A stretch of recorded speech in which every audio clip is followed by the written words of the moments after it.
मोक्षमार्गस्य नेतारं वेत्तारं कर्मभोवृतां यातारं विश्वतत्त्वानां वंदे तद्गुणलब्धये।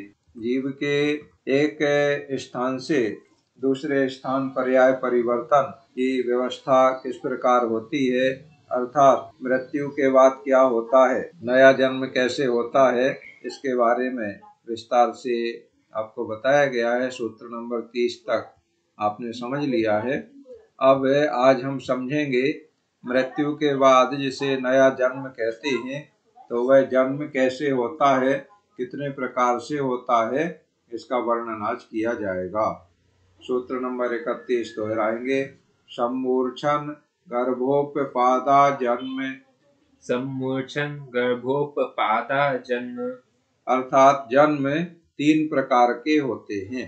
तीन प्रकार हैं जन्म के। पहला सम्मूर्छन जन्म, दूसरा गर्भ जन्म और तीसरा उपपाद जन्म।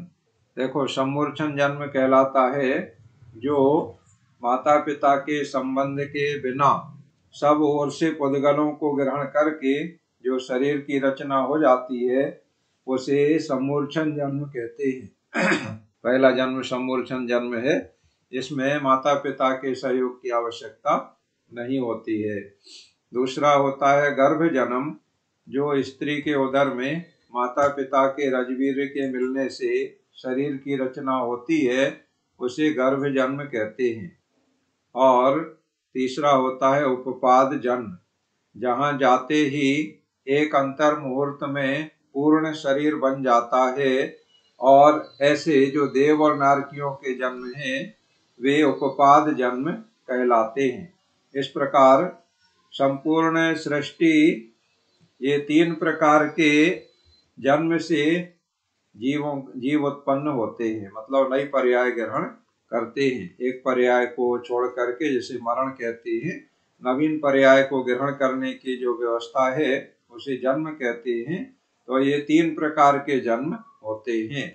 अब जो जीवों के उत्पत्ति स्थान है, उत्पत्ति स्थान योनि कहलाती। योनि माने उत्पत्ति स्थान। तो ऐसे उत्पत्ति स्थान कितने प्रकार के होते हैं, ये बात सूत्र नंबर 32 में बताई जा रही है। दोहराएंगे। सचित्त शीत समृता है, सचित्त शीत समृता सेतरा सेतरा मिश्राश्चैक मिश्राश्चैक सस्तद्योनया। सस्तद्योनय। योनि के भेद इसमें बताए गए हैं। पहला सचित्त, दूसरा शीत और तीसरा समृत।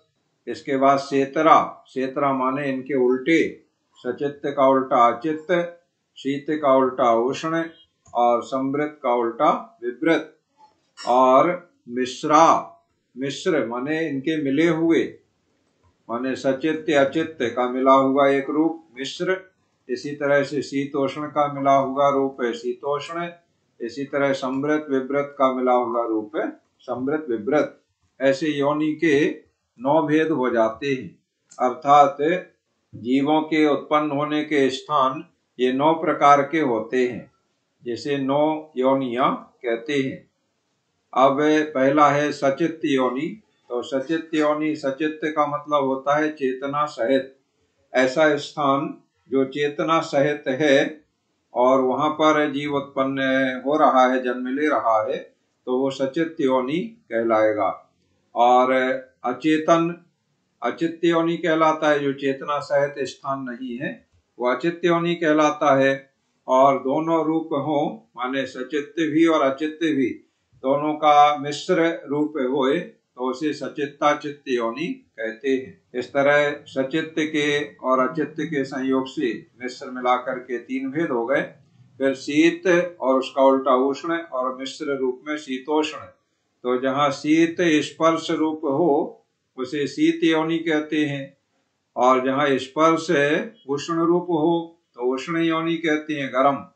और जहाँ दोनों रूप हो तो शीतोष्ण योनि कहते हैं। इसके बाद तीसरा भेद है कि 3 रूप हैं, समृत और उसका उल्टा विवृत और उसका मिश्र मिला हुआ समृत विवृत योनि। तो समृत कहलाता है जो स्थान ढका हुआ हो। समृत माने ढका हुआ। जैसे पत्थर वगैरह ऐसा रखा रहता है, कुछ ऐसा सामान रखा होता है और उसके नीचे कुछ नमी वगैरह रहती है, तो कुछ समय बाद उसको ऐसा उठा के देखें तो उसके नीचे चलते फिरते जीव जंतु दिखाई देते हैं। तो वो सचित योनि के समृत योनि के माने ढके हुए स्थान पे वो उत्पन्न हुए, इस प्रकार से उसे हम समझ लें। दूसरा विव्रत योनि, जो ढका हुआ नहीं हो माने स्पष्ट दिखाई देता है, ऐसे खुले में भी जीव पैदा होते हैं तो वह विव्रत योनि के कहलाते हैं। और दोनों का मिश्र रूप कैसा होता है, कुछ ढका हुआ और कुछ खुला हुआ हो तो उसे समृत विव्रत योनि कहते हैं। इस तरह से योनि आधार है और जन्म आधेय है, अर्थात जीव का जन्म उस योनि में हुआ, यानी उस स्थान पर हुआ, ऐसे कह सकते हैं। तो योनि आधार है और जन्म आधेय है।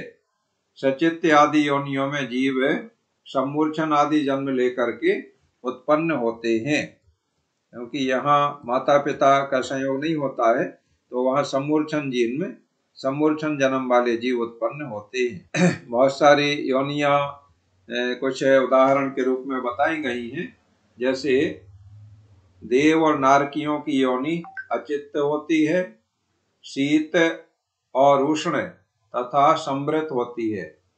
गर्भ जन्म वालों की योनि सचित्त, अचित्त, शीत, उष्ण और शीतोष्ण और समृत विवृत होती है। सम्मूर्छन जन्म वालों की योनि सचित्त, अचित्त, सचित्ताचित्त, शीत, उष्ण और शीतोष्ण होती है। और तेजस्कायक जीवों की उष्ण योनि ही होती है। और एकेंद्रियों की समृत योनि और विकलेंद्रियों की विवृत योनि होती है। विकलेंद्रिय खुले स्थान में जन्म लेते हैं और एकेंद्रिय समृत योनि माने ढके हुए स्थान में। इस तरह सामान्य से ये 9 योनियां हैं और विस्तार किया जाए तो 84 लाख योनियां, जीव 84 लाख योनियों में भ्रमण करता है ऐसा कहा जाता है, तो वो विस्तार भेद करने से 84 लाख योनियां होती हैं। अब 3 प्रकार के जो जन्म बताए थे उनमें से गर्भ जन्म के बारे में बताया जा रहा है। सूत्र नंबर 33 दोहराएंगे। जरायु जांडज पोता नाम गर्भ, अर्थात गर्भ जन्म 3 प्रकार से होते हैं। कौन कौन से 3 हैं सूत्र में देखें, जरायुज, अंडज और पोत। इस प्रकार ये 3 प्रकार के प्राणियों के गर्भ जन्म होता है। किसे कहते हैं जरायुज, जो जन्म के समय प्राणी के ऊपर जाल की तरह खून और मांस की खोल लिपटी रहती है, उसे जरायु या जेर कहते हैं। और उससे जो उत्पन्न होते हैं वे जरायुज कहलाते हैं। मनुष्यों का जन्म भी जरायुज होता है और गाय बैल वगैरह का जन्म भी इसी प्रकार से जरायुज होता है। ये गर्भ जन्म के 3 भेद बताए जा रहे हैं। तो पहला जरायुज और दूसरा होता है अंडज। अंडज अंडे से जो जन्म होता है वे अंडज कहलाते हैं। ये भी गर्भ जन्म वाले होते हैं। जैसे पक्षी अधिकांश अंडे से होते हैं, कुछ सर्प वगैरह रेंगने वाले जीव भी अंडे से होते हैं, तो ये अंडज कहलाते हैं, गर्भ जन्म का दूसरा भेद। और गर्भ जन्म का ही तीसरा भेद है पोतज। पोतज में ऐसे जो जन्म होते हैं जिनके शरीर के ऊपर कुछ भी आवरण नहीं होता है और जो योनि से निकलते ही चलने फिरने लगता है, उसे पोत कहते हैं। और इस प्रकार का जन्म होता है, जैसे सिंह है तो सिंह का बच्चा जन्म लेते ही चलने लगता है। और इसी प्रकार से हिरण का बच्चा भी जन्म लेते ही चलने लगता है। और भी होंगे बहुत सारे, तो ये पोतज जन्म कहलाते हैं। इस तरह गर्भ जन्म के 3 भेदों के बारे में बताया गया, जरायुज, अंडज और पोतज। अब उपपाद जन्म बताते हैं। उपपाद जन्म किसका होता है, सूत्र नंबर 34 बोलेंगे। देवनारकाणामुपपादः, अर्थात देवों और नारकियों का उपपाद जन्म ही होता है मतलब दूसरा कोई जन्म नहीं होता देवनारकियों का। दूसरे से मतलब सम्मूर्छन जन्म नहीं होता है देवनारकियों का, गर्भ जन्म नहीं होता है देवनारकियों का, देवों का और नारकियों का केवल उपपाद जन्म ही होता है। और उपपाद जन्म कैसे होता है? अभी जन्म के 3 वेदों में सम्मूर्छन गर्भोपादा जन्म में आपको बताया। तो उपपाद जन्म होता है जो उत्पत्ति का स्थान एक नियत स्थान होता है। देवों के जन्म के लिए देवों की उपपाद शैया कहलाती है। इसी तरह से नारकियों के जन्म के लिए नारकियों के उत्पत्ति स्थान बिल कहलाते हैं। अर्थात नरक भूमि में बिल हैं, उन बिलों में नारकियों का जन्म होता है, तो वो नारकियों के उत्पत्ति स्थान कहलाते हैं। और इसी तरह देवों के लिए जहाँ देवों का जन्म होता है वो उपपाद शैया कहलाती है। और वहाँ पर जिसको जन्म लेना है तो मनुष्य या त्रियंच यहाँ से मरण करके अपनी देव पर्याय में जाने के लिए उपपाद शैया के वहाँ तक पहुँचते हैं। और जिसको नरक में जन्म लेना है तो वो नरक के बिल के उत्पत्ति स्थान तक पहुँचते हैं। और वहाँ पर अंतर मुहूर्त में उनका शरीर अपने आप तैयार हो जाता है और वह आत्मा उस शरीर को धारण किया उसने, और तत्काल जैसे कोई सो करके जागा हो ऐसे देव उठते हैं और अपने अवधि ज्ञान से सब कुछ जानते हैं और आश्चर्य से देखते हैं कि हम कहाँ आ गए, ये नई नई जगह कौन सी है, इस तरह से आश्चर्य करते हैं। और नारकियों का जन्म नरक के बिल में होता है। सो वो बिल ऐसे जैसे छत होती है हमारे यहाँ, तो छत में ढोल की पोल की तरह बिल होते हैं, मतलब नीचे खुले रहते हैं और वहाँ उत्पन्न होकर के नारकी अंतर मुहूर्त में शरीर उसका बन जाता है, आत्मा उस शरीर को धारण करता है और वहाँ से नरक की भूमि पर गिरता है। और गिरता है तो वहाँ उस भूमि का स्पर्श होता है तो उसे बहुत अधिक कष्ट होता है, दुख होता है। और इतना दुख होता है कि वो उस भूमि को स्पर्श करता है तो सहन नहीं कर पाता है, तो उछलता है। जैसे ऊपर से गेंद गिरे तो उछलती है, ऐसे उछलता है और फिर उसी जमीन पर गिरता है, फिर उछलता है, फिर गिरता है। इस तरह से भारी वहां पर कष्ट उसे मिलते हैं। तो ये देवों का और नारकियों का जन्म उपपाद जन्म होता है। अब तीसरा सम्मूर्छन जन्म के बारे में बता रहे हैं। तो सम्मूर्छन जन्म किसका होता है? सूत्र दोहराएंगे, शेषाणाम सम्मूर्छनम। शेषाणाम सम्मूर्छनम अर्थात शेष जो बचे। अब देखो शेष कौन बचे?